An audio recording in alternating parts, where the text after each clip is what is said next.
You have to treat what you're doing like a professional athlete would their game, like prioritize sleep, prioritize food, prioritize time, prioritize, and we, as you point out, we don't do that with the mind.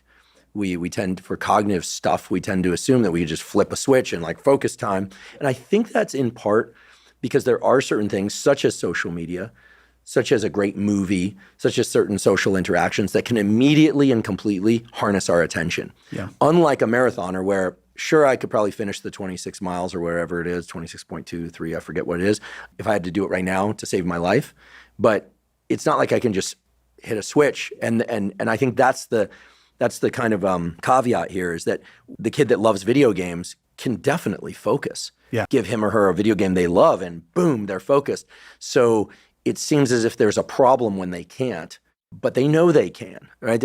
Stuff's obvious when one states it, but I think it's worth pointing out that this stuff needs attention. It needs work. Yeah, which means, and it starts with vocabulary, it starts with intention, it starts with examples. There should be a book like How to Think that we just give to everyone. How to think and learn. And learn, right? Yeah, like how to use your brain, like the user manual, Like that would be a very useful user manual. And I think in like elite cognitive professions, this gets handed down as lore and people figure it out, right? I mean, like this was like my experience training at MIT in the theory group is that, everything was focused on getting the most out of your mind. And so it's being passed down from, person to person. It was also in the culture. It was in the way that people acted. But most places that do cognitive work don't have these cultures. Yeah. But here's the advantage though. Here's the silver lining, right?